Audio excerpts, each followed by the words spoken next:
We'd like to welcome everyone out tonight to our City Council meeting on Tuesday, October 25th. And we will start with a Pledge of Allegiance by Nick Wadsworth, and after which we will have a prayer from Reverend Swope.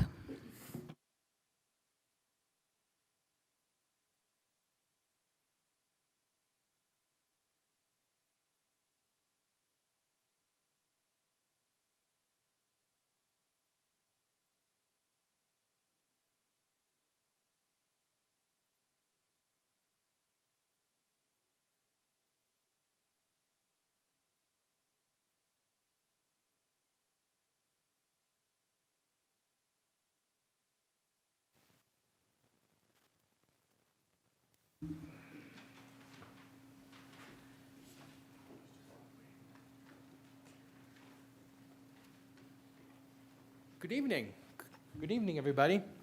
I hope it was a wonderful night. It was such a crisp night, and it gets us in the mood for October and Halloween. I hope everybody has a blessed Halloween in our community. Let's pray. Father God, we thank you so much for this evening and for the servants before us. We ask your anointing upon them, that they may be granted wisdom from you, guidance from you, and from your Holy Spirit. May this hall be filled with servanthood, dedication, and loyalty to the community. And we thank you for all of the hard work and hard time that this council has given. We ask a blessing upon this time in Jesus' name.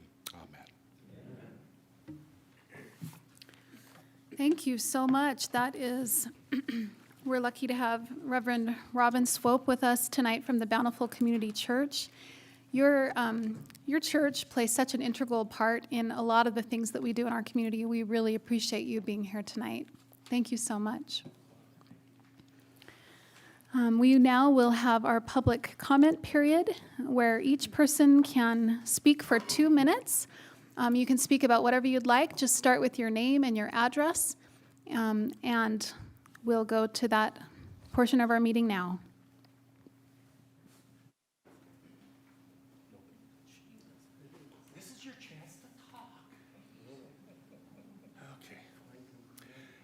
Gary Davis, 2814 South, 500 West. 3 things here. First off, I'm disappointed in not seeing Richard's avatar at one of these meetings. It was the hit at the power meeting this morning, so, but that's okay. Attended that general meeting downstairs, the general policy or plans or whatever it is for here. Tough decisions are gonna have to be made. A good example is Planning Commission meeting a little while ago for one of the Renaissance areas where the Planning Commission wanted them to remove townhouses to put in open space. You want open space or you want townhouses? One or the other. It's kind of hard to balance that out. Balance was brought out several times, which is a good thing. You want more, I have a real issue with the term affordable housing. How much housing in Bountiful is empty right now because nobody can buy it? I don't think the number is very large. It's affordable to somebody. Somebody's able to afford this stuff. And you want affordable housing or you want open spaces? Bountiful's kind of narrowed in as to how much we can expand, unless you want to annex other areas. So again, balancing act. That avatar was neat this morning, though. That's all I got. Thank you. Yeah, just want to just say hi and just kind of want to get involved in more of these meetings and that type of thing. And so I'll probably be coming to the meetings and that. So, but also I do have a podcast on Facebook, which is just Facebook Live. So I don't know if you want to call that a podcast, but it's Nick Wadsworth on Life Adventures. So if you're interested in that, and I'll be around, so there you go. Thank you. Anyone else?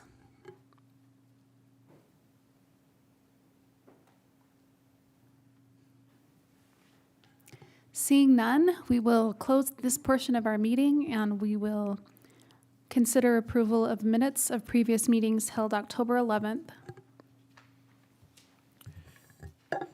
Mayor, I had a correction to the minutes Okay, that I had emailed staff and the council about.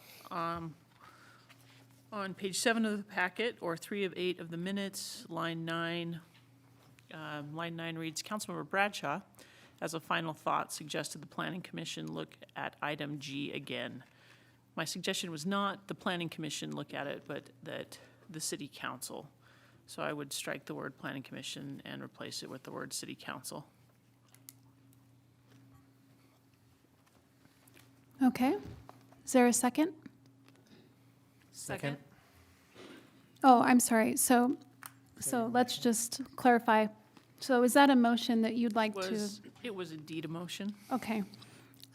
So it's been moved and seconded that we approve these minutes with the changes as requested. And it's been moved and seconded. Thank you. All in favor? Aye. That motion passes. Thank you.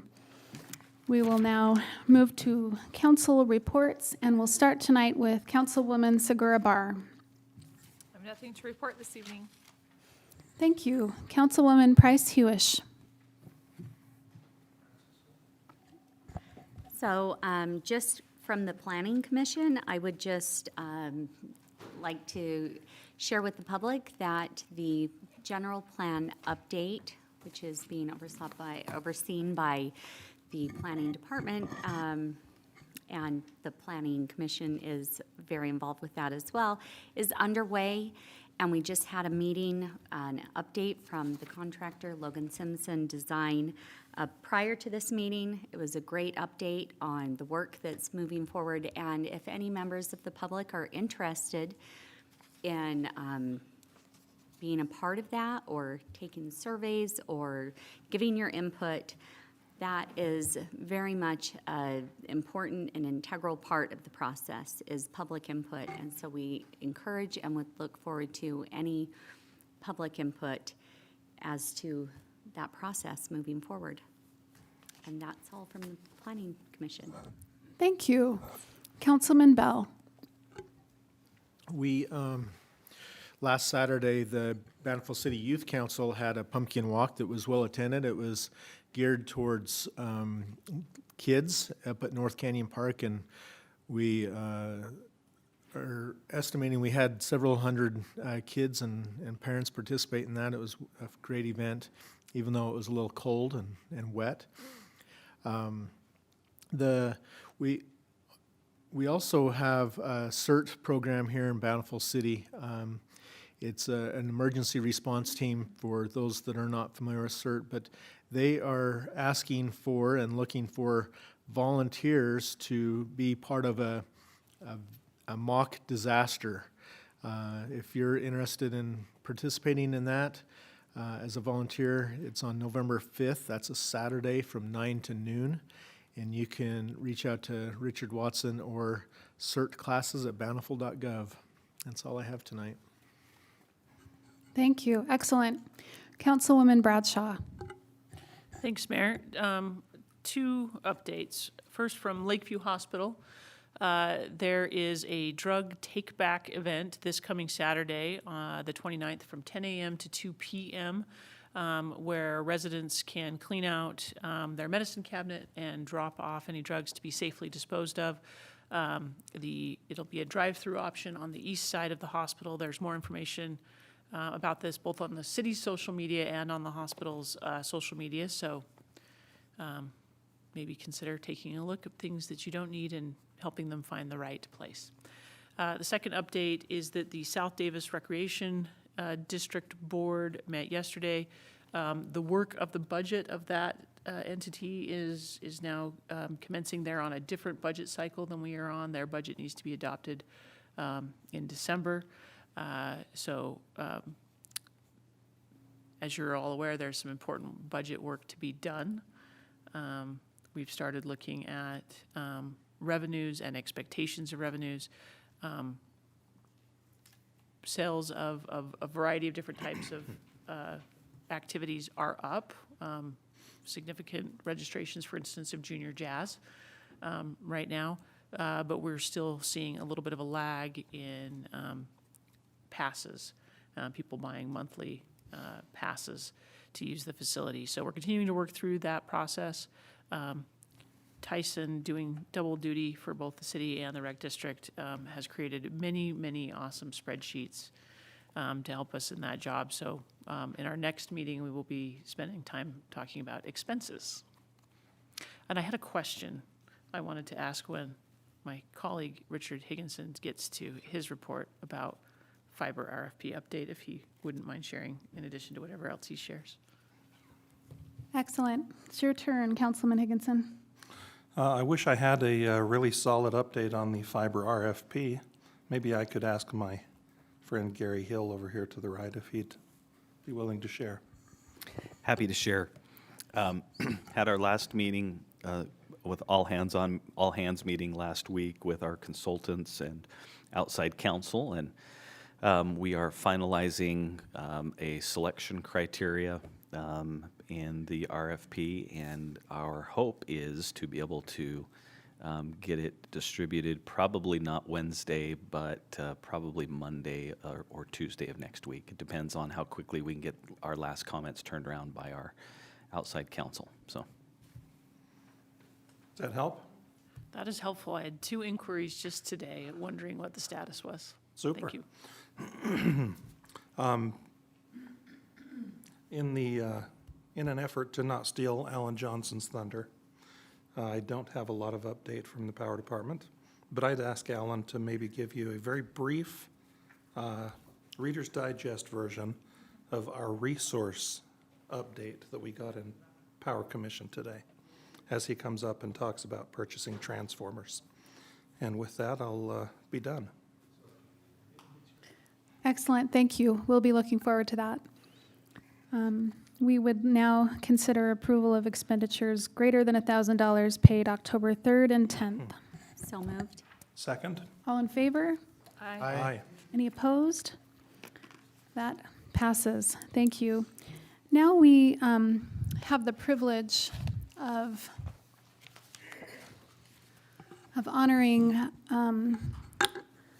the late Christian Kostlow for doing business in Bountiful as the owner of Great Western e-bikes. And I don't see his wife here, but I do see his parents, the Kostlows. And so we're so glad you're here. And thank you for being here to represent Christian. I'd like to first ask Councilwoman Bradshaw if she'd be willing to just talk a little bit about him, and then I'll speak after that.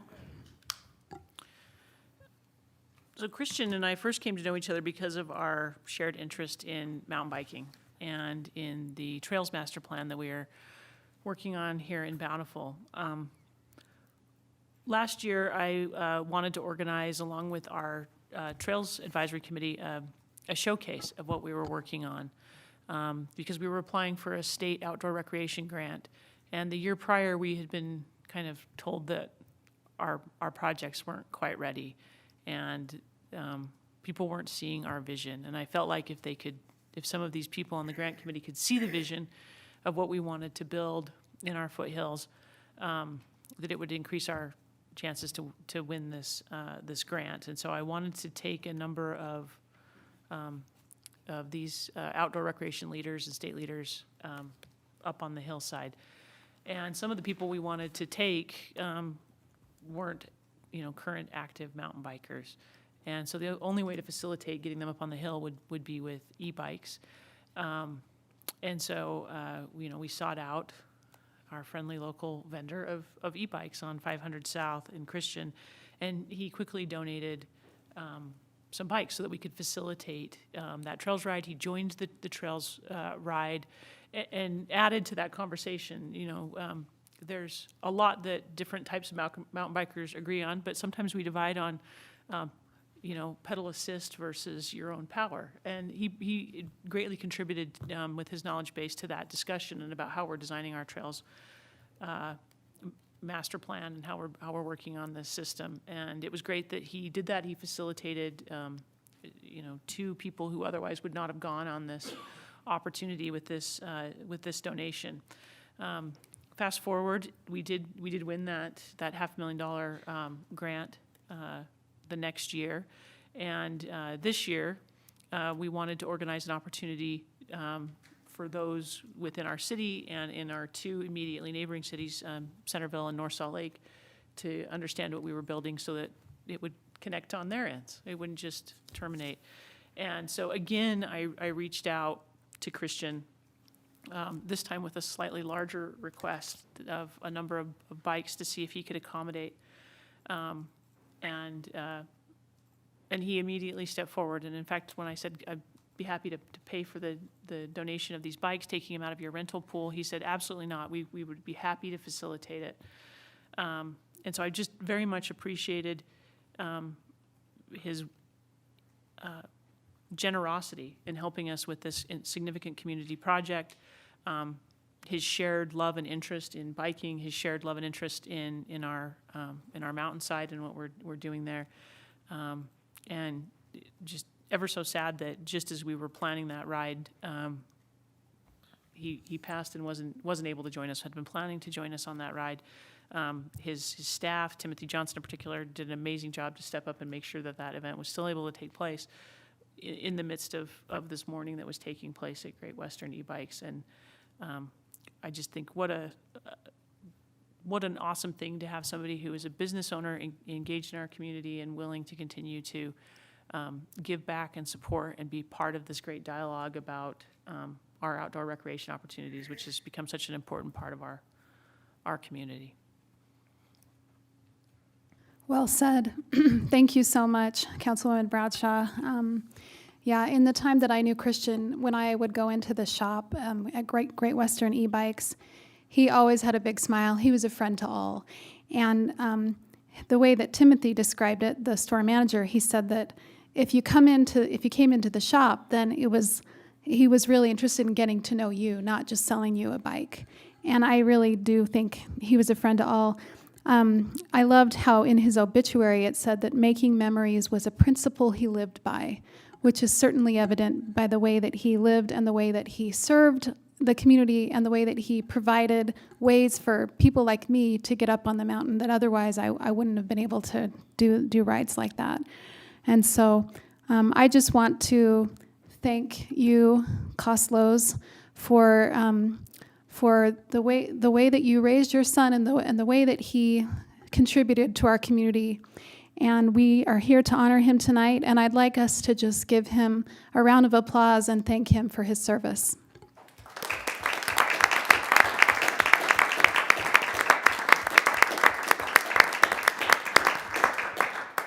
I have a certificate I'd like to give to you in his honor.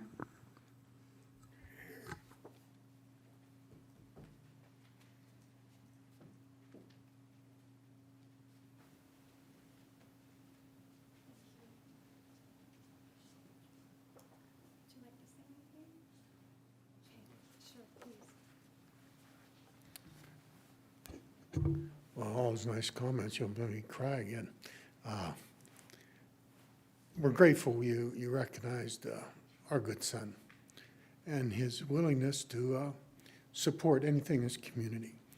He loved it. He had a passion for his business.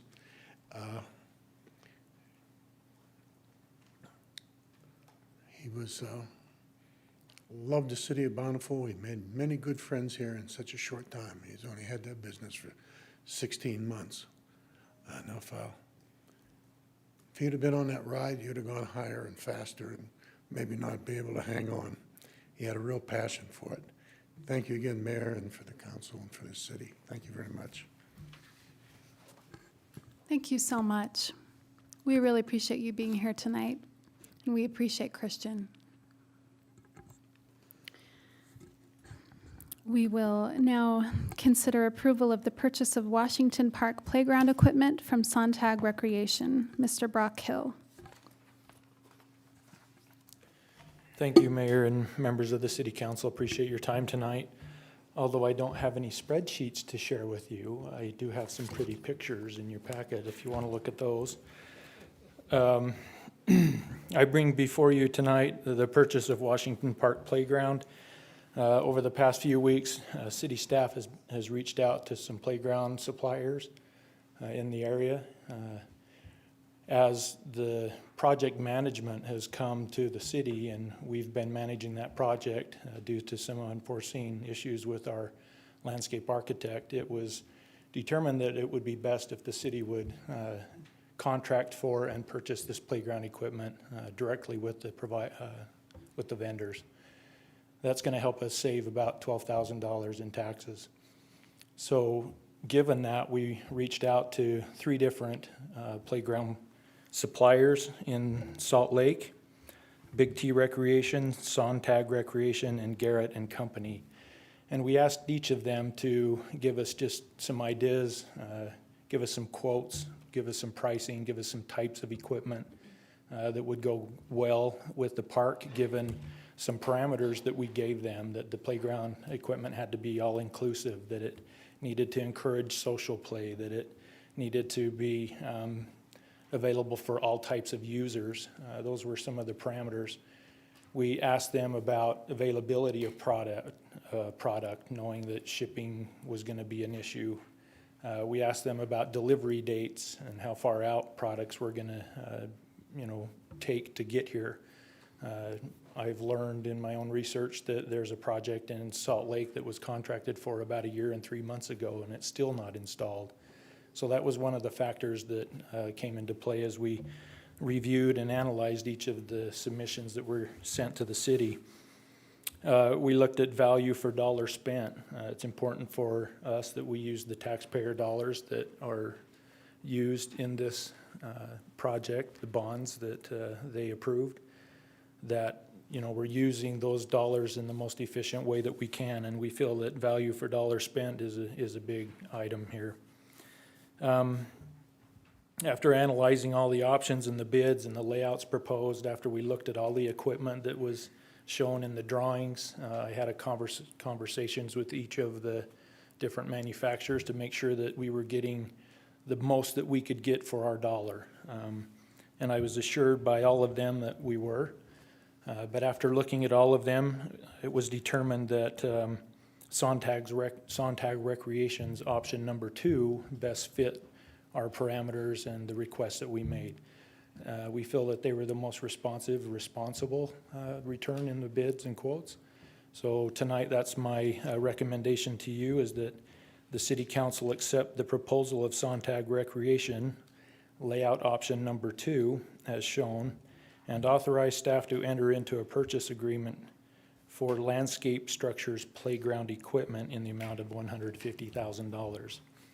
And I'll entertain any questions you might have. I'm sure that part of your decision, you looked at other parks and what is in other parks and how those compare, and if we add variety to things that we don't already have. To me, it looked like the Sontag, kind of the biggest structure was similar to the North Canyon biggest structure, but I'm sure that you were kind of considering that. Yeah, when we had the public outreach meetings with the public, one of their big points that they wanted us to make sure that we took into consideration was the size of the equipment and how many kids could play on that at a time, that the neighborhood could come together and use it all at the same time. So that was kind of one of the biggest driving factors, is just that social play that the neighborhood wanted, and that the number of children that playground equipment could accommodate all at the same time. I'm, in looking at these bids, it's so exciting, first of all. Not being a playground designer or anything, but I felt there was more variety from the Garrett Parks play. And also, I'm a little concerned with Sontag's quote, it's just a big ticket price for playground and it's not line items. Whereas on Garrett, they say exactly what it is that they suggest. Right. It gives me a little bit more confidence in this quote, in that we'll be getting exactly what we pay for and that it's what is written, as opposed to this is a lovely picture, but it's not written anywhere that this is what we will actually get for our money. So for me, I'm inclined to lean more toward Garrett unless you have any background within those quotes and if you have something in writing that we're not maybe aware of. Nothing in writing, but I had those same concerns from Sontag, and I questioned him about that it was just a lump sum price, and why weren't we getting detailed information about each of the structures and how much each one cost. My working relationship with with Sontag, in the past indicates to me that he'll provide what we ask, and if it's on the drawing, he'll provide it. Not so much with Garrett. So that working relationship, in my opinion, is what swayed that vote, probably more than anything. We have one playground in our parks that comes from Garrett, and we've had a hard time getting the correct product from him when I've ordered it. So for instance, I ordered a replacement cover for the playground. I got a swing set. And he said, no, I sent you what you ordered. And anyway, so my point is that, In writing? yeah. My point is, I feel more comfortable with the customer service from Sontag than I do with Garrett. Okay. And we'll hold him I to still it. like the variety of the Garrett layout though, Yeah, if you look close, the one thing that's especially probably the zip line. the zip line, how many kids can that hold at one time? One, but I know that the zip line at Deer Hollow over in North Salt Lake, it's just in the summer, back and forth, kids waiting turns, and it's so fun. Okay, Yeah. we'll take that into consideration when we're working with the selected supplier, so. We can always change. Okay. We just have to make those decisions quickly so that we can get the product order and it can be here when we want it. in Well, the we spring. would probably need direction tonight Yeah. if we're not going, because the idea would be to get what's on the plans, and if we want to trade something out, we probably need to get it re-bid to see that it fits within. So I guess if there are others that want a zip line, we'd need to know, we need direction on that tonight. Could I make a comment, Mayor? At Meadowbrook, oh, I'm sorry. Oh, I'll just be quick. I really appreciate that, what you shared with us, that you had meetings with people in the neighborhood, and that this playground is really going to take into account a lot of the desire and wishes of the neighborhood, especially with some of the social play components. I personally really like all of the things that I see on this rendering that they've put out there. I would agree that it does seem like there are fewer, but it is that bigger playground item. So I don't know if there is, with this lump sum, if there's room for additional items or not. Maybe this is it. But I do like the things that we're seeing. I like that they seem to kind of acknowledge the wishes of the people in the neighborhood. All of these things look fairly sociable and communal. There are some kids, though, who have a hard time with playing with other kids. Maybe they have social anxiety or things like that. And so I don't know if we wanted to just, I don't know. I don't want to open the can of worms, but I do think that that is something to be considered. I did have a question, though, Brock. On page 17, the staff report, the engineered fiber safety surfacing, that's going to be a separate purchase? Yeah, that, And do you know, like, the approximate cost on what that is going to be? Like, is that normally provided as part of the playground install by yeah. Typically, it's playground not. providers? Typically, it is a separate line item in the purchase agreement. Sometimes they'll throw that in there, sometimes they won't. In this instance, they didn't, as instructed by me not to. We can get a better deal on the engineered surfacing than what we pay for through the contractor, through the supplier. So again, we'd be saving, a couple $100, probably close to $500, given the amount that we're gonna need there just in the taxes. So it's all about cost saving, and the reason we're able to to come out with a $150,000 budget for this is because there's been so much cost saving along the way, as found by Lloyd and as found by the contractor themselves. And so the money that we're saving is what's allowed us to grow this playground already. So every chance we get, we're looking to save some dollars. And that was one of the reasons why we took the fiber play surfacing out of the bid. Okay, that's great, because I noticed on Sontag they'd included it and then Yeah. taken it back off. That was my only question. Thanks. We are a little bit over budget with Garrett Play, so we would have to do some negotiating with them to get him under budget. But since it's a line item, I could just cross something off. Right. I'm sorry, I'm simplifying it. I'm sorry, I No, see your but hand. You're right. I see your hand. It's not a public hearing right now, but we'd be happy to hear your comments later. So any other comments from the council? Well, I'd like to make a motion that we approve the playground equipment from Sontag Recreation as outlined by Mr. Hill for $150,000, given his experience working with them and doing the research of what's available and getting this here when the park is opened. I'm going to address that. I would second that motion, but can I just make a little point? Also, I know the public is not looking at these, but I had a question earlier about the big circle sidewalk, the circle roundabout, because only Sontag included that, so I thought, oh, is that not, anyway, speaking with Brock, I just wanted to clarify that in case other people hadn't asked that question, that circle roundabout is not included. Yeah. That won't be part of the rendering. Yeah, so And the that drawing was- that, sorry, go ahead. Wanted Melanie to hear that because she and I had been talking about that earlier. Hey, Gary? Can you?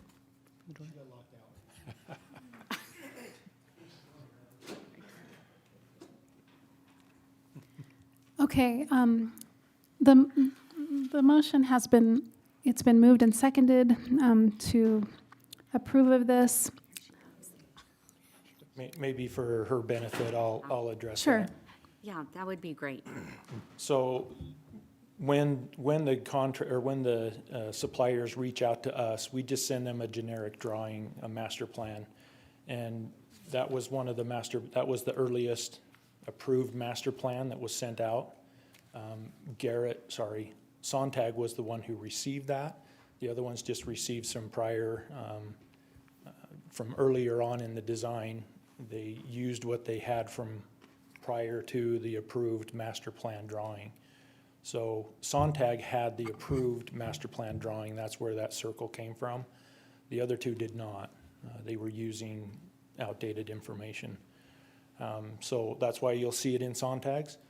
What's on the ground is just straight sidewalk, so that as a cost-saving measure in the overall construction, that roundabout, that planter area, the round sidewalk was deleted, and we just have a straight 8-foot wide sidewalk. Can I, just one more quick question? Sure. Have we worked with Sontag before in the city? Can you give us, where have we seen their work also in the city? Yeah, Mueller Park is Sontag's equipment. Creekside Park is Sontag's equipment. North Canyon is old Sontag equipment. 400 North is a little bit. Most of that is from another vendor, but he has a little bit there also. Those are the big ones I can think of off the top of my head. So, Excellent. We have a motion to approve the purchase of Washington Park playground equipment from Sontag Recreation. It's been moved and seconded. All in favor? Aye. Aye. Aye. Any opposed? Okay, thank you for your help. thank you. Now it's time to consider approval of the purchase of 48 transformers from Annexter Power Solutions. Mr. Alan Johnson. Mayor, if I could give Alan very specific instruction right now. I'd appreciate the opportunity. Sure. Just be gentle, Alan. Be gentle. I will do that. Thanks. I say that we did meet as a Power Commission this morning, and we'll talk about the transformers first. That this was approved and comes unanimous recommendation. We have been looking at transformers. As we know, there's a national shortage, long lead times, companies that won't even give us quotes. We were able to get involved going out to bid, and Annexter actually had an opening for supplies, and that's why we sort of jumped on getting a bid and going through here for these 48 overhead transformers that still has a delivery, if it meets delivery, of the middle of next summer. So this is still looking out into the future. These transformers are about what we paid for the last ones we bought, but they are obviously more expensive than they say would have been 2 years ago at this point. So, but everything has a premium. The scary thing is we've got these companies that say that they got an opening, we should be able to get them by, like I say, the middle of next summer. Cooper, for instance, is now talking 3 years delivery. As you start looking at what went on in Florida, they anticipate that's going to push deliveries back again. So we would like to get on the drawing board and do this. So it would be the staff and Power Commission's recommendation that we approve the 48 transformers from Annexter Power for $129,264. We will bring this in, put them into inventory, and we'll pull them out of inventory and charge them out as we need them, as we typically do with our other transformers. When you say charge them out, that's to developers or property owners when those are needed, or? Yeah, but these are overheads, so this is typically going to go back into if we have one that fails or get hits by lightning, or more like when we go through neighborhoods and we upsize it, somebody, more people put in, say, like air conditioners or additional load onto it. So most of our charging for developers would happen with the underground. These would be more just a maintenance item. Alan, what is our typical replacement rate per year? How many are we using? I don't know if there is really a typical year, but on average, how many do we replace? As we have been working doing maintenance, we go into, we find a lot of transformers that have been sitting for a long time that have got the older insulators, they're aged, and we've been replacing them. Because we can't get transformers, we have slowed that down some. But we have a budget of $300,000 for transformers. We typically use about 50, 60 transformers a year. We do have transformers in the yard, but as we start moving forward, this would basically buy us transformers a year in advance of what we'd be needing to use. What other questions do you have, council?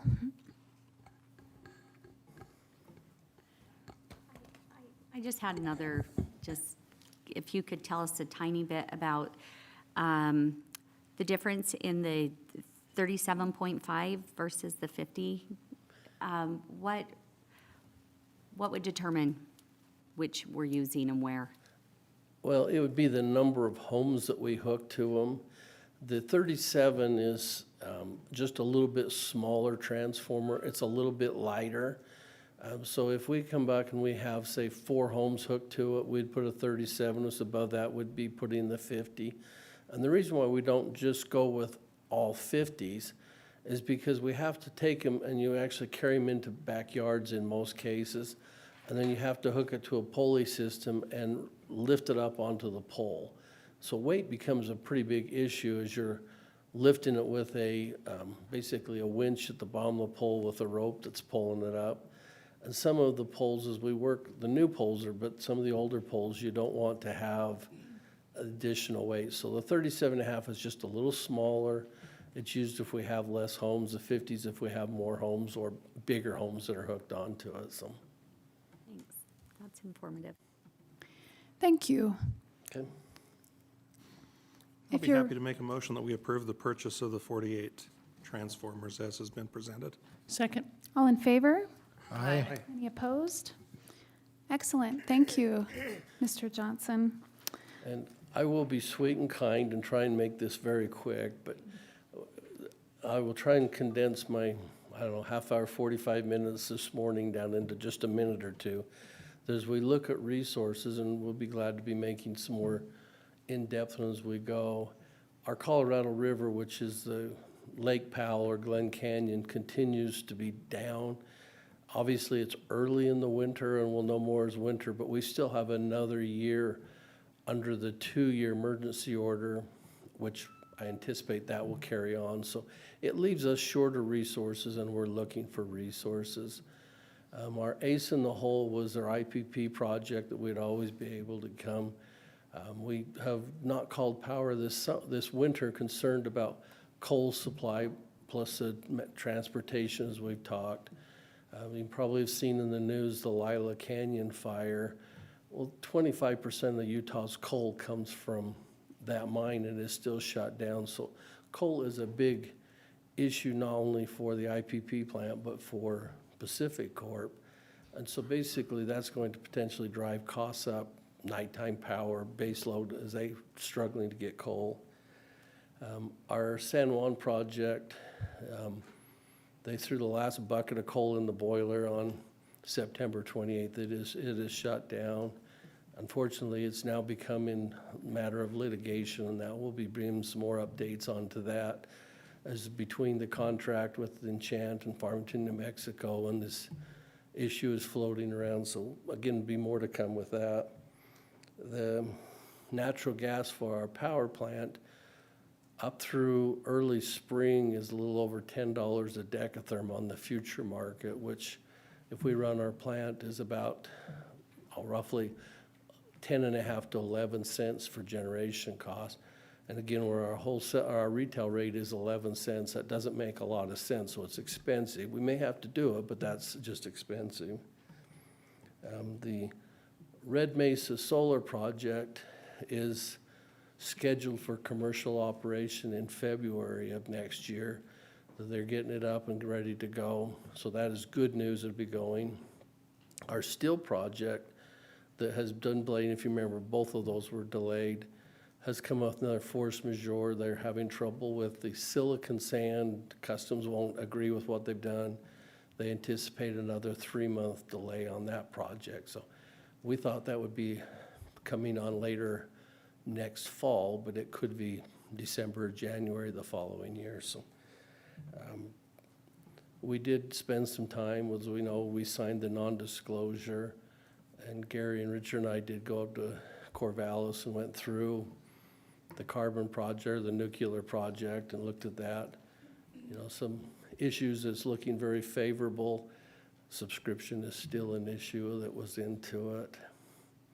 And the last one is I was scribbling notes that we'll be back in a couple of weeks. Our existing power plant on startup has begun, one of the units has become smoking when it starts up.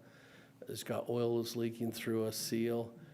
We've been working with solar for almost a month, and they've come back with a proposal to replace the motors on both of them, because we operate them different than their typical units do. I mean, they have them, but we've got a lot of starts, and they actually want to take them from R&D, and have offered us a pretty good deal, although it's still going to be like $2 million. It's better than the $9 billion for what the product they're giving us. So that's kind of some of the things we're going. So did I miss anything, Richard, from what I had this morning? That No, just a reminder that Solar is the name of the turbine engine manufacturer, not the location that the power is coming from. Yes, Richard. Solar comes, they named it after the stars. All of them are named after stars, the solar system, not solar as the sun. Thank you, Richard. Indeed. I forget everybody doesn't understand that part of it, so. Well, we appreciate that report, and we appreciate all that you're doing right now, because it's just tough all around. Energy costs, whether you're looking at coal, whether you're looking at, it's problematic in all of these, with nuclear possibilities, with solar. There's drawbacks, and there's cost, and it seems like it's never been so tricky. But we're grateful that you are leading us forward, and if there's, we have confidence that you'll find the best options that you can for our city to have the power that we need. So Thank you. Mayor, can I ask appreciate a that. question of Alan before we let him off the hot seat Sure, related to his yeah. report? Please. Alan, I'm curious if you have received any briefings from UAMPS related to the Enchant lawsuit issues in New Mexico. Will we incur legal bills as related to that litigation effort, or will those be borne by UAMPS? Will we pay some proportional share? Or is it too early to know? No, I can give you an answer. Because UAMPS is one of the participants that's been named, UAMPS itself has no money. Everything they have is directly billed back. We will be paying our 6.5% of whatever UAMPS share of that cost is through the litigation. Like I say, they've obviously had to hire an attorney and they're going out spending money. We just haven't seen the bill yet, so we will get, like I say, our proportionate share of that bill back through UAMPS as a pass-through to us, so. Thank you. I think it's too bad and it's concerning that that Enchant has chosen that path. Yeah, it is a bad deal, but unfortunately, like I say, we're gonna turn every rock as we work our way through to try and keep a reliable power source at the most reasonable cost we possibly can. But like I say, this is some turbulent times as we're heading into them, so. But Well, thank you. I do appreciate what you said, so thank you. Yeah, we appreciate you having you at the helm and knowing that you'll do whatever you can to help us guide us through this. So thank you very much. Well, thank you very much. Thanks, Alan. Okay, we will now consider approval of ordinance 2022-10 for landscape text amendments. And we'll turn the time over to Mr. Francisco Astorga, after which we will have a public hearing for anyone that would like to speak about this. Thank you, Mayor. This started back in June of this year, after we provided a water outlook, and we then set up some subsequent meetings, both with you and the Planning Commission, regarding what could we do to look at our current code and see how we could conserve some water. In that directive that you provided to staff, we decided, or you decided to focus mainly in aesthetics, second in water conservation, and ultimately we added the effects of the storm drain system as we try to move forward and see if we could comply with the Weber Basin's Flip the Strip program. This is Weber Basin Water Conservancy District's Flip the Strip program, in which they offer a $1.25 per square foot rebate to eligible eligible sites that are able to comply. In order to comply, the city has to be eligible. And in way of background, that's what I'd like to report on that. Council requested that we go to the Planning Commission, that they provide an independent review of the current code. And as we did that, the Planning Commission, in that focus, they not only focused in seeing if we could comply with Weber Basin's Flip the Strip, but it was brought up other components that needed to be amended. And that's why we, in our current code, we have two sections that are mainly changed, plus some other smaller changes here and there, which is Section 109 cleaned up the code, and we also updated Section, I believe is 115, which is the xeriscape ordinance, which, by the way, was adopted by the city back in 2007. That's when the city started proactively taking a look at water conservation and the inefficiencies of watering lawns on Park Strip. We had various work sessions with both the Planning Commission and City Council. The Planning Commission did get an opportunity to review the code or review the ordinance, and they did forward a positive recommendation, after which the City Council held a work session discussion on October 11th, and we drafted this ordinance to address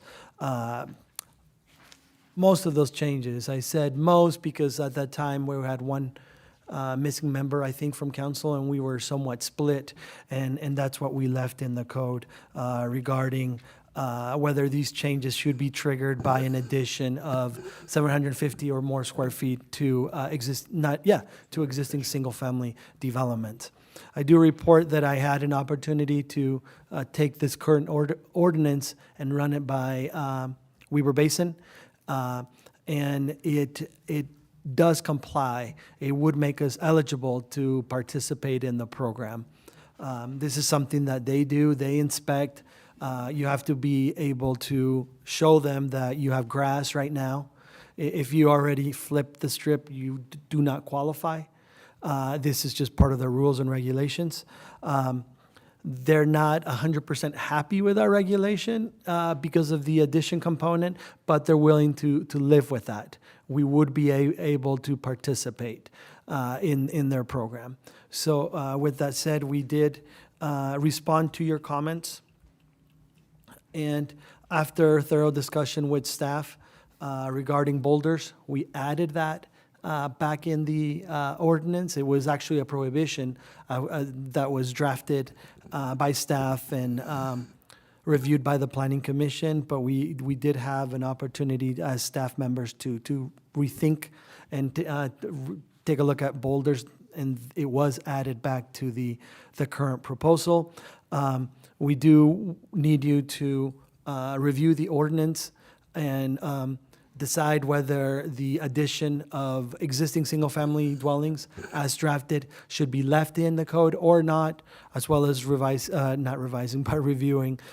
the ordinance. We did notice this as an official public hearing, so we do ask you to hold that. You received a letter from Jim Landbarkis on this that was sent directly to you, and also Jack Holt sent in some correspondence that I got to forward over to you. We appreciate the people here and everyone that's been willing to provide any comment on this. I'll be more than happy to answer any questions. We did draft an ordinance that is ready to be approved as is or as amended by council. I'll be more than happy to take any other questions or comments. Thank you. Thank you very much. Anything from council before we start with the public hearing? I have a question, Mayor. Okay. Francisco, on page 42 of the packet, line 404, Thank you. that is where boulders used to exist. But I had a question about large cobbles exceeding 6 inches are prohibited. What is the difference between a large cobble and a boulder? I don't know if I could answer that. I got to type this sitting next to my city engineer, and he was unfortunately he's not here, and he's the one that provided this advice in the prohibition of bricks intended for use on buildings, lava, and large cobble rock exceeding 6 inches. I think I can actually answer that. Thank you, Gary. Boulders would be stationary and cobble rock would be something that could be moved. So boulder would be large enough that you can't just push it around. Cobble rock could be picked up and displaced. I think from a discussion in Planning Commission, it was also indicated that the cobble was like the fill, more the fill, whereas exactly like where you're seeing large areas being filled in. I have a, Kate, do you mind if I ask a question? Is that an answer?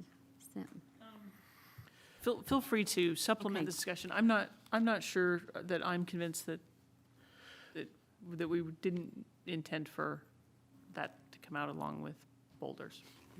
So I guess in reading the code as it reads right now, to me would lead to some vagueness and interpretation down the road.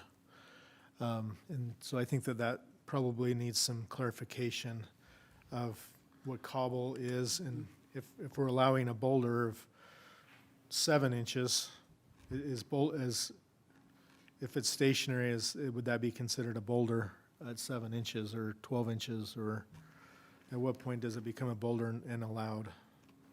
Yeah. And I guess I would point to line 395 above in part E.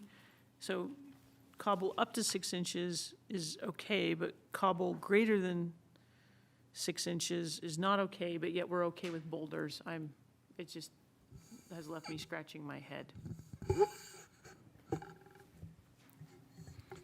I don't think staff would have a very hard time if the council just wanted to take out the large cobble exceeding 6 inches as being prohibited. Right. That would probably solve that problem. Thank you. I will noodle on that for potential future action. So Francisco, I've got a question. I would love just some additional clarification on something that you touched on. When you were saying, I'm just curious about when you said Weber Basin is not happy with the addition component. Is that because, can you just elaborate on what you Absolutely. mean there? Absolutely. In my first discussion a few months ago, they indicated you guys decide how to treat single-family dwellings and any subsequent addition. So we provided that liberty or that freedom to the Planning Commission to come up with a standard. And we said, hey, we could make this a 1-foot addition or something more significant down the line. When you say addition, you're referring to a remodel to the home? Correct. In subsequent discussion with Weber Basin, they said, no, it's anything that requires a permit. We said, wait, that's not what you told us. And number one, a window replacement requires a permit. You got to give us some leeway. They came back and said, we will entertain you deciding it like we told you for single-family dwellings, but we cannot entertain the same for commercial development. So a commercial development that has a 1-foot addition or remodel would trigger this recommendation. That's something that they will not budge on. So ultimately, they would like us to be more in line with commercial development, but they said that they're willing to live with it. And they did get to review our numbers. Last year, we had less than 25 new single-family dwellings in my building permit report. So these changes would only trigger for single-family new construction. It's not a significant number of residents that would have to comply with this, is what I'm saying. Thank you. Any other questions before we go to a public hearing? I have one more. Okay. On page 38, Councilmember Bell, I don't have the packet. I have my Word staff report. Would you mind giving me the line number? line I'm sorry. number 197 through 203 on paragraph 4, in addition to the required front yard trees. Okay, so just a clarification and trying to understand. It, paragraph little I, it says 500 square feet of landscaping in development of, 500 square feet is required when it's 2 acres or larger.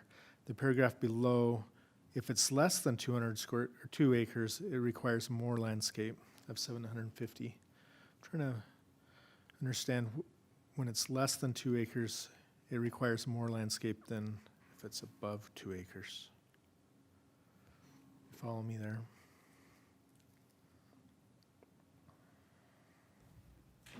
Let me take a quick look at it. You can look at that while we look at, or maybe have public comment, maybe. Do you think you understand the question? Okay. Okay. Any other questions before we? I have a question, but I don't want to detract Francisco from his assigned duty to mull over the 500 versus 750 square feet requirements. Do you want to ask I'm the just going question? to look importantly at my papers until he's done. Would you like to ask the question now or after the public hearing? Now, Okay. so does that mean if we remove the line on additions to existing single and two-family dwellings, that we will not qualify for Weber Basin's program? No, we still qualify. Okay. We, Thank you. they gave us, they gave us that because they led us down this path. Just not commercial? Correct. Okay. You got it. Thank you. Okay. Francisco, do you want a minute to mull that over? Yep.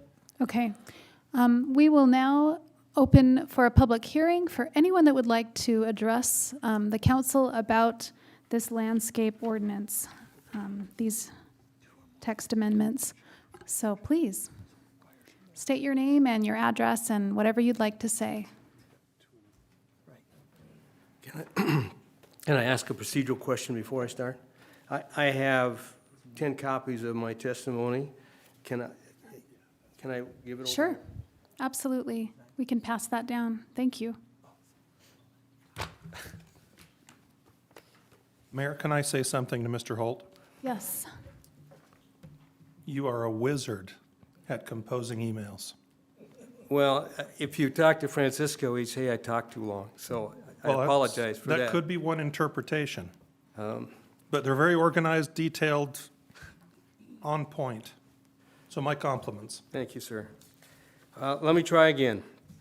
My name is Jack Holt. I live at 1201 East, 700 North. I've been working on Flip Your Script since March with Weber Basin to try to understand what it was, and then starting in June, as Francisco said, with Bountiful City.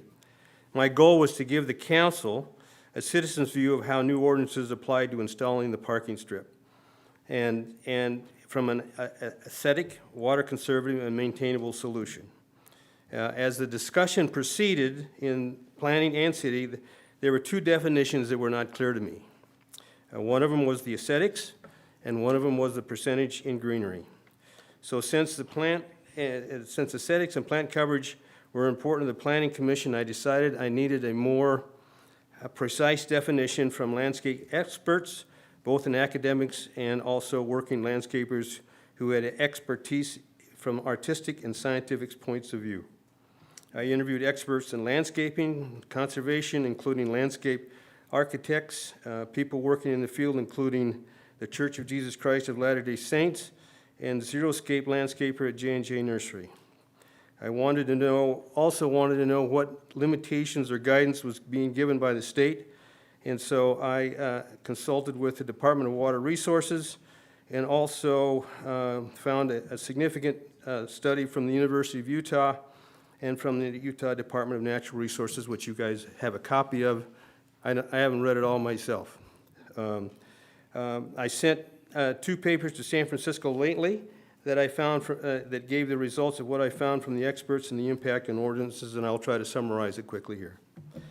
The first document asked the experts, both in academics and applied, what is the definition of an aesthetic landscape? And it was consistent across both arms. The answer was aesthetics is determined by the eye of the beholder. So obviously extremely precise. And so the question is will the city and the property owner ever agree? I'm not sure that they ever will, but I think the answer lays in how the city provides a flexible set of ordinances with quality building blocks that a property owner can build his own design, having the highest probability of maintaining the beauty of Bountiful and satisfying the aesthetics wanted by the property owner. I again ask the academics about what is the current thinking in terms of what percentage is the right percentage to do in the parking strips. And the answer that I got from them was, to their knowledge, there are no studies done on percentages. You're basically on your own. He said if they were to do it, they would do it based on target water consumptions and matching the plants to the total water consumption that they had targeted for. This, in my opinion, is way too complicated, even from an engineer like me, to figure out how that's all going to work.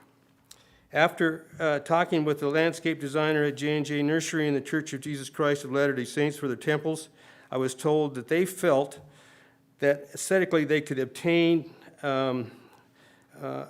aesthetics in the 20 to 35% greenery, depending upon the physical characteristics of the property.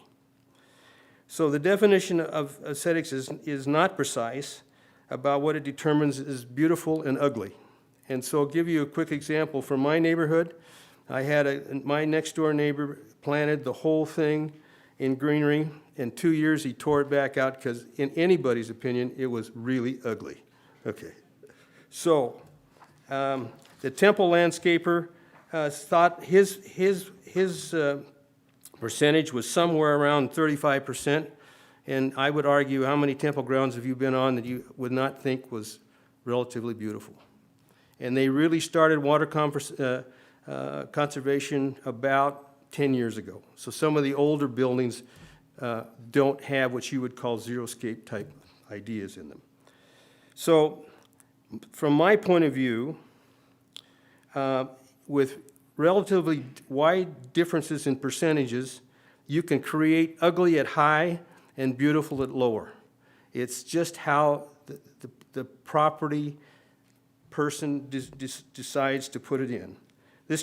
But I would say there are scientific reasonings. When I came to the council, I wanted 0 in the properties. There are scientific reasons to have greenery out there, and so I've changed my opinion. I think you should have greenery in the parking strip.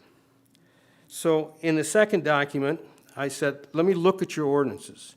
The first thing I would tell you is, if what's in the Planning Commission's document, it is not correct by Weber Basin standards. You say 50%, at least 50%. That won't pass. It has to be 50% or below. I called this morning to verify that, and I was told that that was the case. So my suggestion is, give us a range. Start at your 50% as the maximum, because that's what Weber Basin will approve, and then give me down to 25%. So depending on what your definition, being the property owner, if you think greenery yields beautiful, then let him put 50% in. And if you think, which is, I believe, based on the 2 practical landscapers that I talked to, that I can get beautiful in 25%. So that's my recommendation. The second thing is, for guys like me, from that water study, he said the next 40 years was projected in there that we're going to see a lot more variable moisture delivery coming, and not as consistent in terms of when we get our moisture. And we are going to see a lot more increase in temperature. So for me, if you let me do the lower end of that, my investment, which is considerable, that I have to put in this because of the water, you know, you think about the water here, I have to go in and put a special valve in, and then I have to run cables and trenching to get to those main lines. Fortunately for me, I don't have to go under sidewalks and driveways to be able to do that. So I would suggest a 25% as the minimum side of this thing. So my recommendation, how to change your standards, and by the way, I'm not a lawyer, so I'm sure it could be written better, but I said at least 25% and no more than 50% of the required landscape area shall be in live vegetation, including the canopies. Now I want to talk about trees for a minute. I suggest that the ordinances should be changed so that there is at least, for every 40 linear feet of frontage and fraction thereof, which is currently what is proposed by Francisco, but the trees can be in the parking strip or front side yard to determine the requirement, to determine if the requirement is satisfied. So trees in the front side serve the same purpose as in the strip, providing an aesthetic look to the owner's property. And by using the trees in the front and the side yards to be counted, it bypasses the need to cut down mature trees that hang over the parking strip, reduces the number of trees blown down in high winds, avoids lifted sidewalks due to root growth, does not impact view lots, and significantly reduces maintenance of utilities and landowners when having to do maintenance in the strip. So all I'm saying is, leave your tree requirement in there, just let me evaluate it from also my front yard. Okay, so for me, and I feel, at least within my ability and my knowledge, that where I am here in terms of the current standards as proposed, is if those aren't changed, then those are showstoppers for me. And not changing these ordinances will stop my ability to be able to participate in this important program due to the narrow definitions. Now, I have one more suggestion. This is brand new. I don't know if you've seen it or not, but I think that low-income people should be able to play in this. And I believe the water requirement and the cost of the greenery to be able to do this for low-income people is prohibitive. And I think they want to be like I feel is I want to be able to participate. So my suggestion to them, if they qualify, and I'll read you what I think from qualifications, that they should not have to put in the water and the greenery in the low income. So here's what I suggest for the low income. Again, legal help here, but this is my thoughts.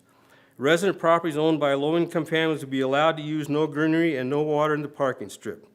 The single-family resident owner will request a building permit for this. The owner will provide income statements from the last 2 consecutive years that shows the federal gross income is below the income level based on family size as shown in the Davis County website for very low, not low, very low income HUD housing.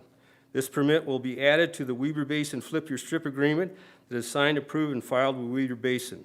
The permit will be terminated upon the completion and verification of the project or at the end of 18 months, which is ever shorter. I spent a considerable part of my recreational life hiking and fishing. I have a passion for saving water supply. I've been honest in my dealings with you as the council. Please help me participate in this Flip Your Strip program. I have a landscaper designer ready to go. I have a contract to help me do the job. My neighbors are anxious to participate. I'd like to get my design done, take the Weber Basin class, and be ready to start in the spring. Please make the needed changes to the ordinance that will provide the permission for me to build my dream umbrella under the city ordinance's umbrella. Thank you for the speech. Thank you.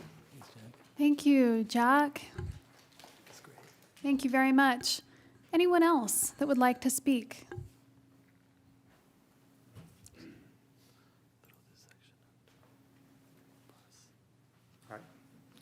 Jim Landsbarkes, 554 South Moss Hill Drive. Okay, first I thought what the first speaker said was brilliant. That was really smart rulemaking about his comments about the range of greenery from 25 to 50% on a parking strip, and also the requirement for trees, not mandating they be in the park strip, but anywhere in the front yard. I thought that was very smart on his part. That would be very good rulemaking. I sent the council another set of comments 2 days ago, and I'll quickly go over them here. Line 381. Since the council wanted to get rid of the terms street trees, on line 381, would it better read to put this as a park strip tree? That's my suggestion there. Line 385, it talks about tree canopy qualifies for greenery in a park strip. Well, you know, I'd like some clarity on when do you measure the canopy? Is it the day that it's installed? Because that would be pretty small. Or is it, as I would suggest, a tree canopy at projected maturity? Because we anticipate that they will expand as they get older. Okay, lines 409 to 411. I believe H1 should be moved to a different section. I see a pretty big problem here with H1.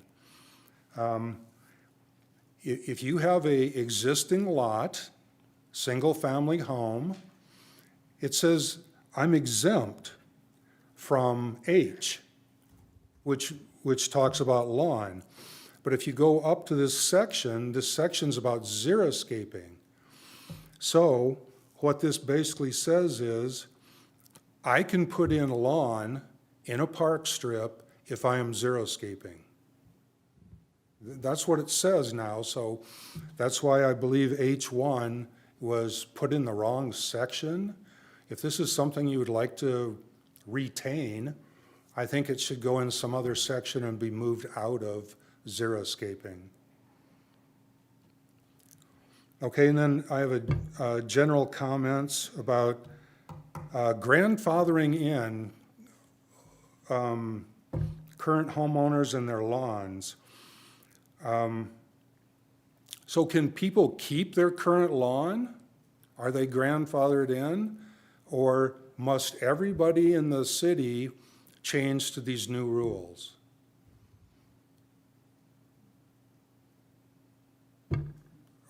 So we'll get to answering some of these questions that you have. Okay. So we'll address some of those questions. All right, because like in line 100, it talks about everybody needs a water sense controller. So that tells me that every homeowner in Bountiful must purchase a water sense controller. That's what this says to me. So I just wanted to make sure the council, that's what the council intended. Okay, thank you. Thank you so much. Any other comments from the public?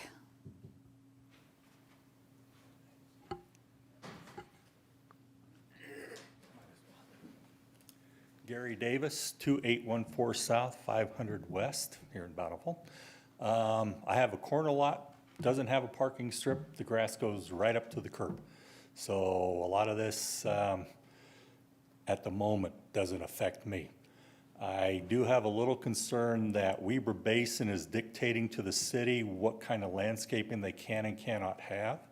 And the current dictates are based upon the current climate conditions. Downstairs, we were talking about 20 years from now. Will these current landscaping dictates be the same in 20 years? Or are we going to be, as you folks, going to be telling the citizens that every 10 or 15 years they got to dig up whatever yard they've got and put in something new that's been dictated by the outside? I don't know. But like it says, parking strips don't affect me at this time. Thank you. I forgot earlier. Thank you for all the work you do. I thanked Ellen out there, but thank you. Thank you.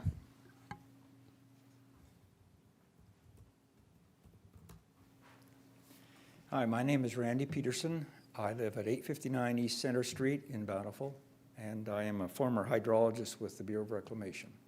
And my job was to manage the main stem reservoirs on the Colorado River for most of my career. I'm very familiar with hydrology and power generation. And I bring to the council my concern that we look more stringently at the need to conserve both water and power, not only in the near term, but for the longer term as well.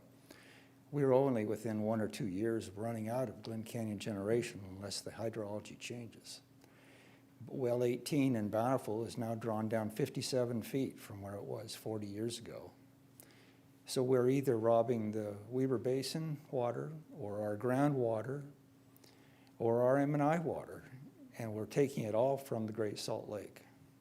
While I appreciate the need to qualify for the Weber Basin Flip Your Strip program, I think the city could send a very strong message that we're in trouble and we need to change the way we behave with respect to water.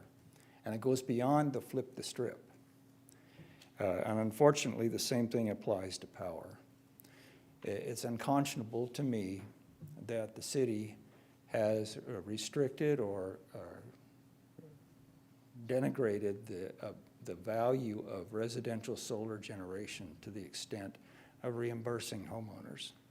That's something the city did a few years ago, and it really drove the solar business out of Bountiful. We put solar panels on our home in the last day of grandfathering in that changeover of net metering. And now if we look back, we can see that paying homeowners 8 or 9 cents a kilowatt hour for generation is a whole lot cheaper than what Director Johnson was describing as our purchase price now for the upcoming season, whether it be natural gas or coal, whatever. All those prices are higher. I'd request that the city council reconsider its position on residential solar generation reimbursement. From the perspective of we can't see the future very well, and we need to be a little bit more cautious with respect. If we had more solar generation in Bountiful, we'd have less need for bringing in coal or natural gas or whatever, and we'd be in a much better position right now. Back to water. If we think about our water needs and what we've been through this past year of trying to get by on watering gardens once a week, I think the idea of encouraging the Philippia Strip makes a lot of sense, but that I appreciate the flexibility offered earlier that we could use much, much less water if we weren't so worried about how much vegetation we'd have to add. I've heard the comment today that we're not Phoenix, and so we don't want Bountiful to look like Phoenix. Well, I hate to bring it up, but maybe we are going to be like Phoenix. And when that day comes, we better be ready for it, or we're going to find we don't have a water supply or a power supply. Those are my concerns. Thank you so much. Appreciate your time. Thank you. In terms of your solar comments, feel free to leave your contact information with one of our staff members. Since we're not talking about solar today on the agenda, we can't address it, but I'd like for you to be in touch with someone about it, and we will address the Flip Your Strip and the water questions. Any other people here in the community that would like to speak? Okay, we will now close our public hearing, and I'm just going to ask, if you don't mind, Francisco, if you'd be willing to just address some broad questions that were asked, and then we'll send it back to the council for discussion. Sure. May I start with Mr. Councilmember Bell's comment? Please. And I should probably get there real quick. The first standard for areas or parcels with 2 acres or more is simply intended to provide, it is a lower rate which provides more trees.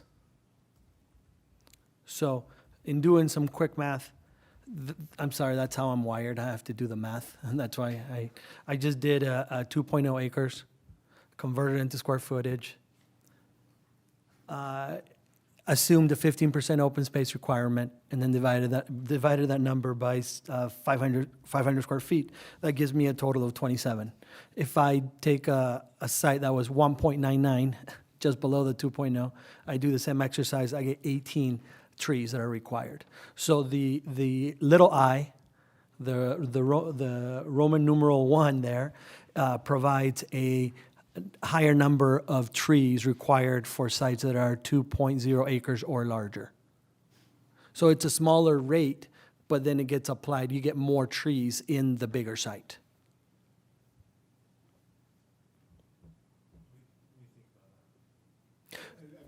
Yeah, so in running even a 2.0 acres, the I, at 500 square feet, requires 27 trees, and B or II or 2, Roman numeral 2, requires 18 trees. So that means that bigger sites have a higher requirement of trees. Thank you.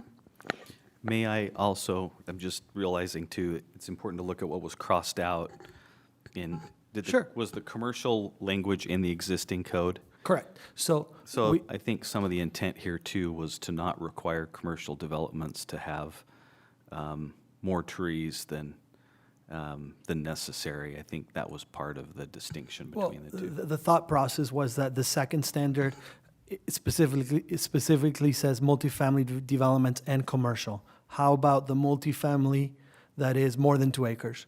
Where do I apply that standard? So we interpreted the word commercial that was loosely applied to anything that was anything that wasn't a single-family dwelling or duplex. So we simply wanted to clarify the code, so we couldn't be challenged on that. We haven't, but we're just always trying to tidy up our codes. Thank you. Going back to my notes, as you asked me to address, So I guess to generally follow speaking. up on that, so on Roman numeral I, it says required landscaping in developments that are 2 acres or larger.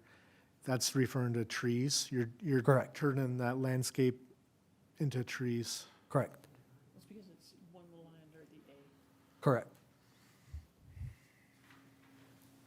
Thank you. Going back to the notes that I took, here we go. Counting, we'll call it front yard trees towards a street tree. Street tree goes on the park strip. Would be a deviation from what we've done in the past.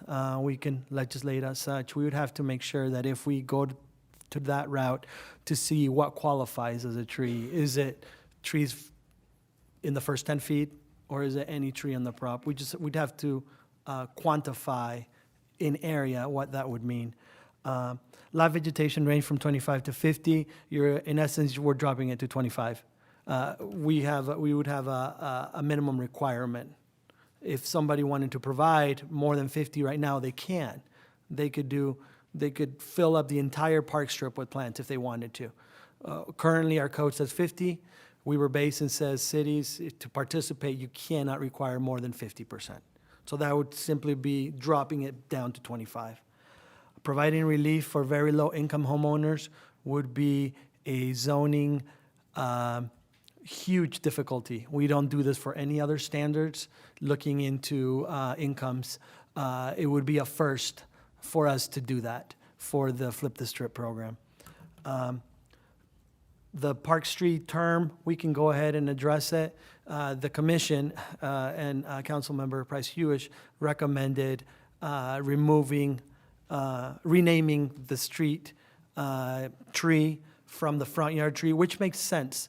And if you think about it, the park strip is part of the street, is part of the right-of-way. I believe it makes more sense to keep that as a street tree. However, we could add additional specificity if necessary, no issue. Tree canopy, in zoning codes, the standard that we always utilize when we review landscape plans submitted by landscape architects and all those tree canopies that are drafted that we show you at site plan review, they're always shown at maturity. That's simply the standard of how we take a look at trees and shrubs. We always look at them at maturity, not when they're planted. Moving H1 to another section, and obviously we have to go to H1 to understand it. The whole purpose of that regulation is to catch new single-family dwellings. That was the whole purpose of that. Originally, that regulation did live somewhere else. I think it wasn't council, I think it was the commission that said, hey, let's put it in the xeriscaping section. I could see how one could misinterpret it, but the intent of that was to simply to catch the 20 new homes that are going to be built in 2023. That was the purpose of why we wrote it the way we wrote it. Going back to grandfathering. Grandfathered, legally known as legal nonconforming, it mostly gets misinterpreted by the public. They don't realize that government or the city, whenever we change a code, we are not asking existing sites or developments to change anything. No one, specifically with this ordinance, if you have your green grass on your park strip, you may keep your green grass from now until ever. There is no city requirement.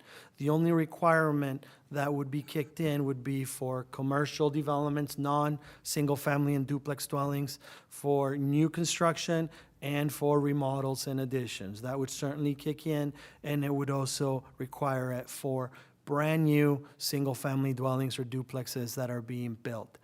So just to be very clear, if we pass this ordinance, no one is required to change their landscaping. Correct. It is just for new developments and new commercial. Absolutely correct. Hypothetically, if you had a single-family dwelling and you wanted half of that park strip to remain green grass and the other half to be xeriscape, go for it. As long as the triggering mechanism is not being triggered, which is what we're debating today, whether the addition of 750 square feet triggers it or not. That would be the trigger other than a brand-new single-family dwelling. The same applies for the water sense controller. That would apply for new commercial development, brand new or additions, or those single-family dwellings that will be built. We were based in imposing new rules.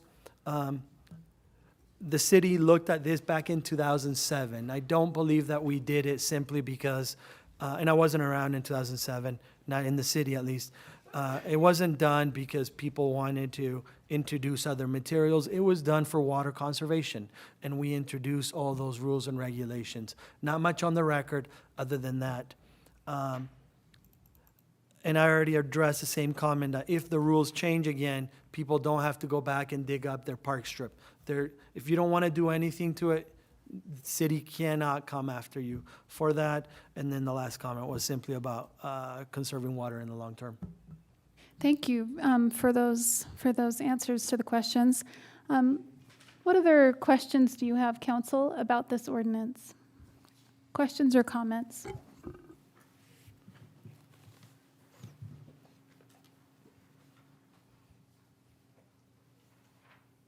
Rather than steal Councilmember Bradshaw's thunder, I'd like her to make some recommendations. Thanks, Francisco, for going through all those comments and responding so efficiently, too. Yes. Are you considering making some motions right now, Kate? Because if you are, Councilmember Bradshaw. I If you had some are, thoughts, but I will hold then- off if you're asking questions. Well, I'm wondering if council has the appetite to discuss some of these issues that have been proposed during the public comment period. So that's what we're here for. Yeah. Please, yeah. I was a fan of not limiting trees just to the park strip and have it be anywhere in the front, because I feel like that gives homeowners more of an opportunity to do whatever complements their property and the architecture of their home. So I would be a fan of adopting that suggestion. It makes a lot of sense in my mind. So let me ask a question with that. So this, just in discussing this, on page 39, one of the proposed landscaping changes for just general landscaping, not for the xeriscape, or for the park strip, is each lot or parcel shall have a minimum of 2 front yard trees. If we're Could you cite the line you're looking at? Sorry, just so we can yes, all- that is line 227 on page 39. So I can see I agree with you. I think I can see some efficacy in allowing, where I've been coming from a lot on this is I want to allow people to have options and flexibility, while, as Mr. Holt so tactfully pointed out, that we want aesthetics, but we also want water conservation, if that's what people are choosing to do, to move this forward, or in their yards with flip your strip. But, so I guess the question is, if we were to allow greater flexibility in taking the trees out of the park strip that would be required on line, where does it say? Line 381, would you then favor that becomes optional, but the requirement for additional tree per frontage would still be required or not required? That if you are flipping the strip, taking the greenery, well, that's the question. Is my question clear? Are we, okay, so on line 227, where the proposed language says each lot shall have a minimum of 2 front yard trees. Then if you're flipping the park strip, there's the 1 tree for every 40 feet of frontage. And Mr. Holt has said, or has recommended, and other people, and you, Millie, Councilwoman Barr, I'm sorry, that if we want to give people, you potentially want to give people more flexibility. Yeah. So would that include still planting a tree? That tree that would be required from flipping the strip, doing the park strip, but that would then add an additional front yard tree to the 2 trees that is already required. So, So you're saying if someone already has 4 trees in their front yard, they do flip the strip, they have to add 2 more trees somewhere in their front? well, if they had 80 yards, that's the Yeah. that's the deliberation right here. How does that, would that, How would that translate if we gave the Right. option to so the put question trees is, anywhere? is this a tree canopy policy issue that we're wanting to say, okay, if you don't put it in the strip, when you transition to low water use, whatever the Xeriscape standards are, that you're still going to, as Mr. Holt suggested, or I can't remember who suggested this, anyway, that they would still want to plant a tree, but on the lawn side. And so there would still be a tree requirement, but it wouldn't have to be, the people would have options. Where do I plant this tree? I prefer to plant this tree in my front lawn versus in the strip. So you're asking if there's an appetite on the council to be flexible with where the trees are planted that are required? Well, and that right? specifically, I guess, in the language of 381, is there would be at least one street tree for every 40 linear feet of frontage or fraction thereof, which could be planted in the park strip or somewhere else on the property. Giving people that option of where they want to put the tree. What do others on the council think about that kind of flexibility with trees? When you say somewhere else on the property, where do you mean? Well, I mean, I guess it could be the front yard. Front yard. I mean, I think front Just the yard front yard? is, Front. I mean, Visible from the street. I like having trees out on the street.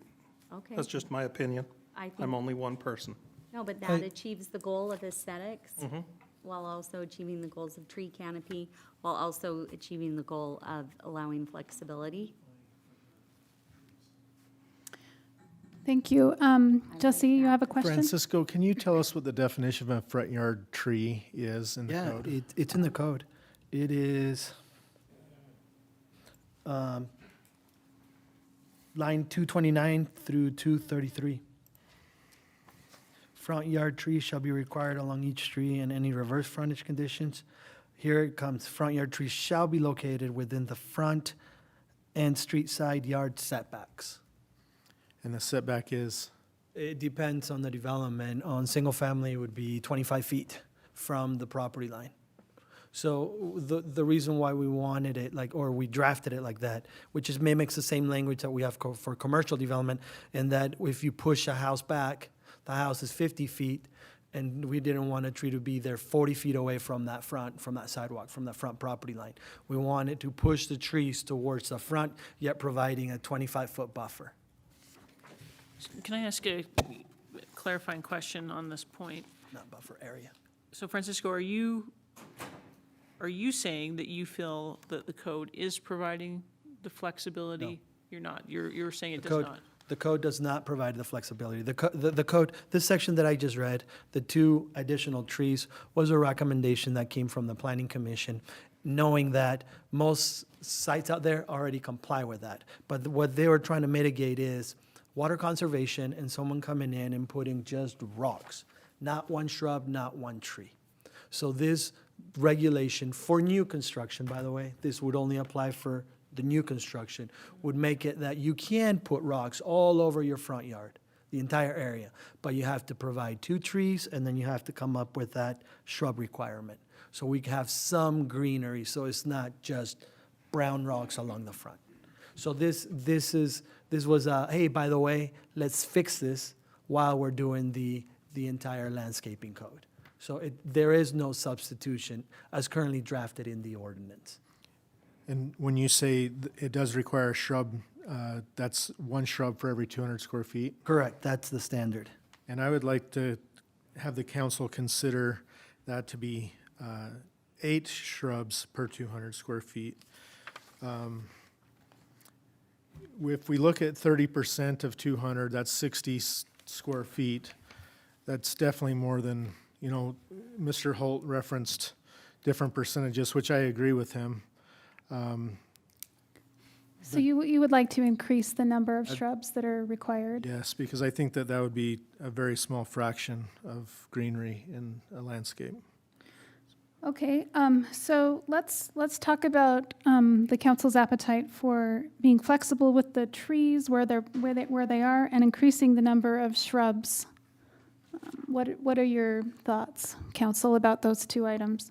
I'm in favor of, based on, we have a definition of front yard trees, allowing the tree count to fall within that spacing and not just be park strips, since we've defined I it. agree with that. You agree as well, Cecily?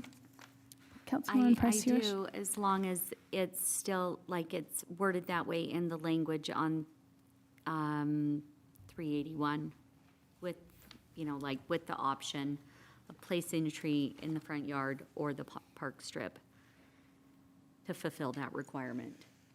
So we're all, and Council Member Bell, sorry, so your suggested change is that on line 238, that increase from 1 to 8 shrubs? Or something, I'm comfortable with something in the 5 to 8 range.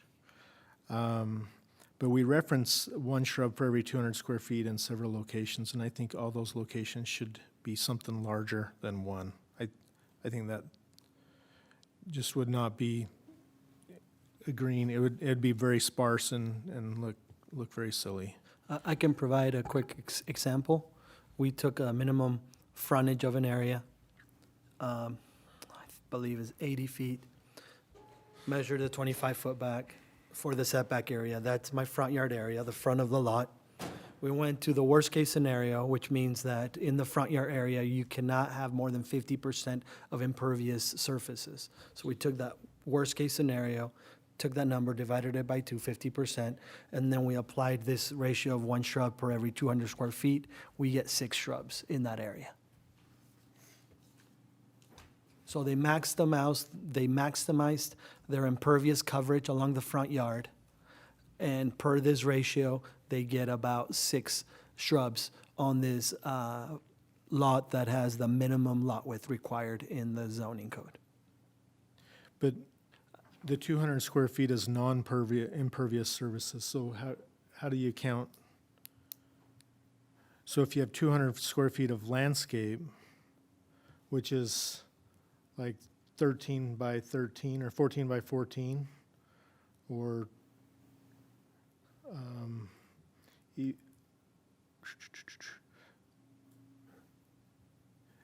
I don't understand why we use, I'm sorry, subtract out driveways and. Because the code already allows a maximum impervious restriction of 50% of the front yard. Francisco, are you saying with the minimum lot size, with the maxed out non-impervious area, that this would result in 6 shrubs? Correct. So that would be the minimum I that you would. just think it's hard to Correct. Some get shrubs- there with the language. Like, Well, and some shrubs are bigger than others. So as opposed to having a number of shrubs, I like the percentage idea. I just feel like, again, it gives flexibility because I could have 8 dinky shrubs or 6 substantial shrubs. So I don't know. That's Well, kind of my thought. The ordinance already is a percentage. It's a percentage based on the square footage. Yeah, and that's what I like. Keeping it I'm okay that way. with the square footage, because I feel like that kind of meets the need. So that's my thought on changing that number. Any other comments about the number of shrubs? What would you propose, Councilwoman Segura Bar? Do you have a percentage in mind? I'm okay with as it's written. Where did it go? 238.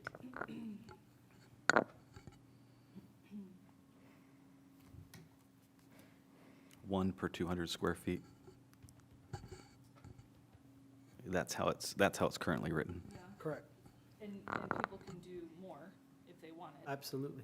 So excuse me, and people could do more if they wanted, and I think that we're moving toward metered water, so I feel like a lot of our concerns, I feel like a lot of our concerns will be addressed, and a lot of problems will be solved on their own, and if someone wants to pay for 12 big shrubs in their park strip, then have at it. If they want to have it be a little bit more sparse, and if they're more cognizant of our water rights and issues, then I respect that as well.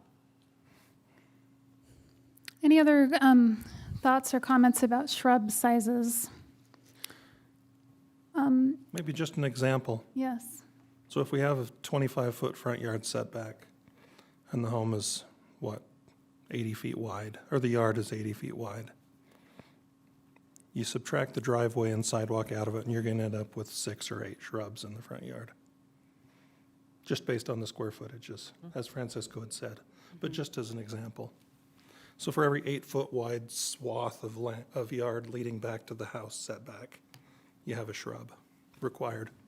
So with this existing verbiage. Okay, thank you. What other questions do you have, council, about this ordinance? Well, I'd like to have a discussion, again, about ranges. And I feel like we've seen different percentages here over the course of the last few months. We've seen a proposed 35%. Now, this is going toward, what I'm discussing here are the park strip standards on page 42, beginning on line 376. So specifically, line 384, I just feel like we should have a discussion and see where everybody is kind of feeling about this. Temperature check, because we have, this has been multiple different percentages, and it's been 35%, and then it's raised to 50%, and if you see the language, the intention of the Planning Commission to raise it to 50% was to allow all tree canopies to count as part of that live vegetation percentage.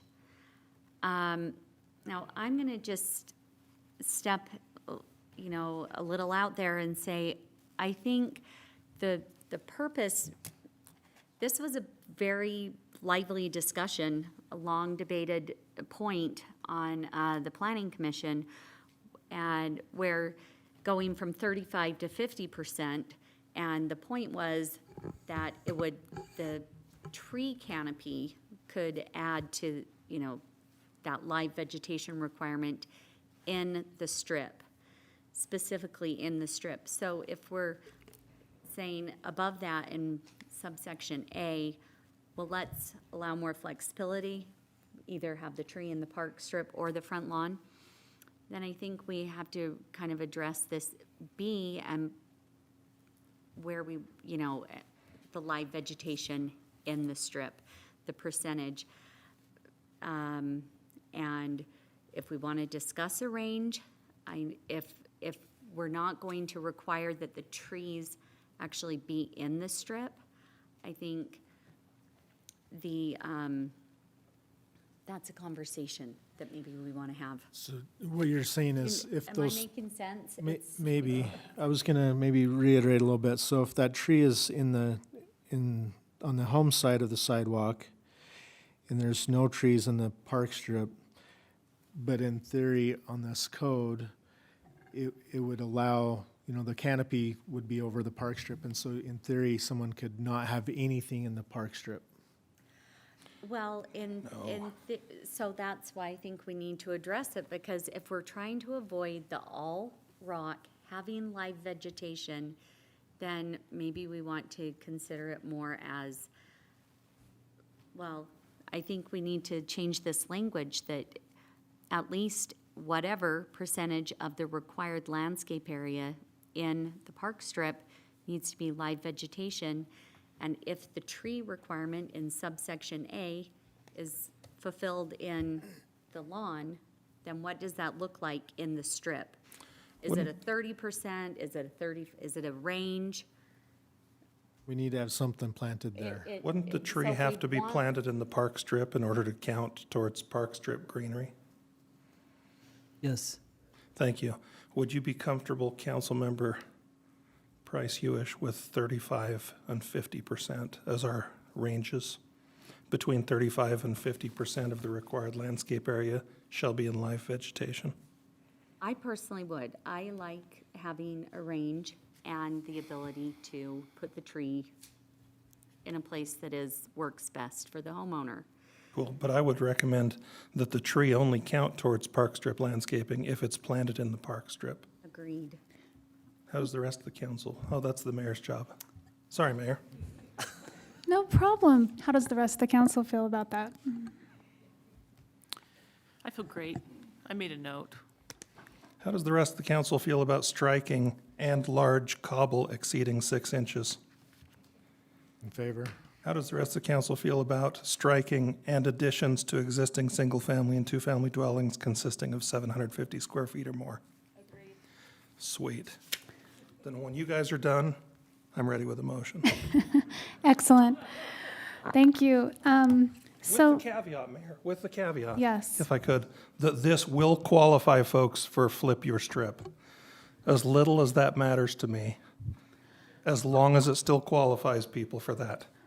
excellent. Thank Thank you. So the proposal is 35 to 50% live vegetation in park strips.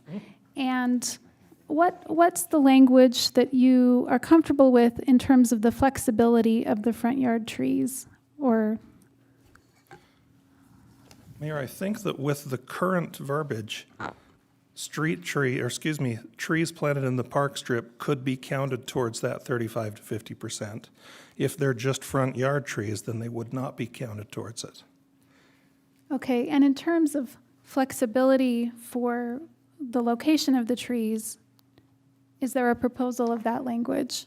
Well, I think in that subsection A, it could just read how it currently reads with a comma after thereof, with the option of placing the tree either on the park strip, the required trees on the park strip, or in the front yard. I'm curious if our city planner has a different language suggestion for that. Thank you. I think accomplishes what you're trying to get. So leave sentence A as is, start a new sentence that says Sorry, will you give me the line number so I can write it? 381. 381. So we add a new sentence to item A.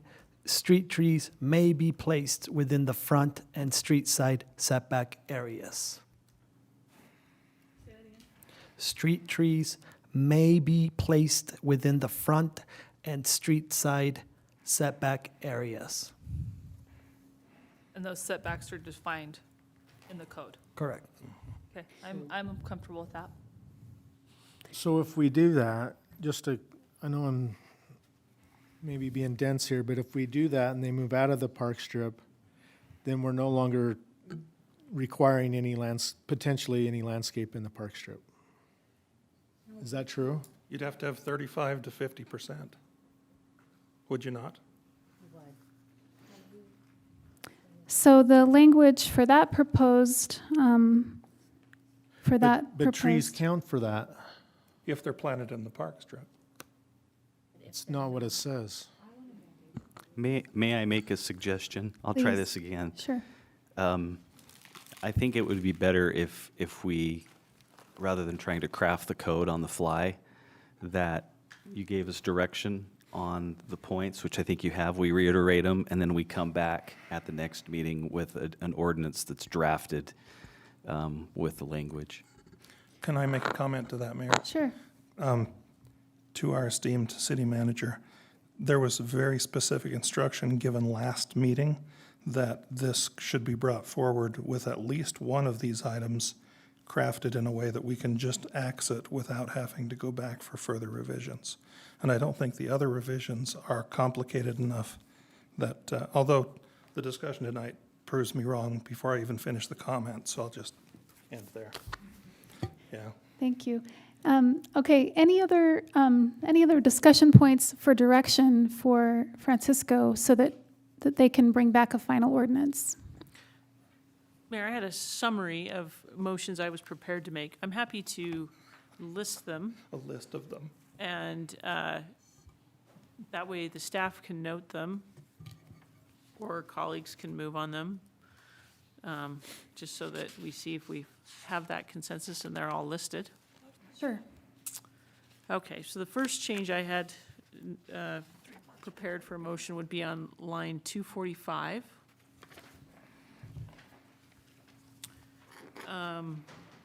This is on page 39. We would amend line 245 to say this section applies to new construction, period. On line 381 and 382, we would add a new fabulous sentence as drafted by our planner that says at the end of the current sentence, street trees may be placed within the front and side yard setback areas, period. Yeah, that was a street side, yes. It's for corner lots. Street We got it. side. Yep. Okay. On line 384, we would insert a range of between 35 and 50% of the required landscaping. Councilmember Bradshaw, on that one, I think we have to have the specific language that if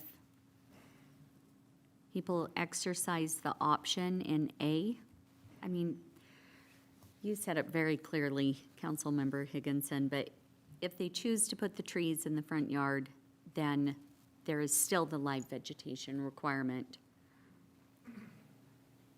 of 35 to 50. Could B remove the including tree canopies? But if they want to put it in there, then I think it needs to How about still be this suggestion? clarified that that can count towards it. How about this suggestion?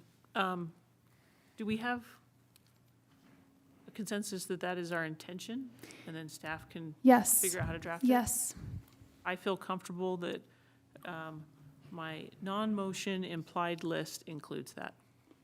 Excellent. Thank you. Any other things, any other direction for Francisco? Line 403, we would modify it to say bricks intended for use on buildings and lava rock are prohibited. Line 414, this section applies to all new construction, period. That was the summary of what I had been prepared to move on. Very helpful. Thank you. Any other comments so that we get it right for the landscape ordinance that will be brought back? That's what I had as well. Okay, excellent. I'll entertain a motion. I don't Move think to- there's- I Move don't- on to the next item. Yeah, I don't think you need a motion. Okay, so, to table it. yep, we'll just Okay. be back. For clarity to the public, I think what we're moving on, or what we are suggesting is that this will be updated and put on our next agenda for action, but it likely won't have a public hearing because we've already had that public hearing. That's right. Okay. Got it. Okay, we will see the final version of the ordinance at our next meeting to vote on it. Thank you. Now we will consider granting final acceptance of the Towns on Second development and authorize the release of the remaining bond funds for the development. And Mr. Cheney is sick, unfortunately, and so Mr. Astorga will help us with this item as well. Mayor, seeing that our city engineer has approved this process and has accepted in the write-up the amenities and improvements that have been done at the Towns on Second, I'd move that we grant final acceptance for that project. Second. All in favor? Aye. Aye. Opposed? Excellent. Now is there a motion to adjourn? So moved. Second. All in favor? Aye. We are adjourned. Thank you.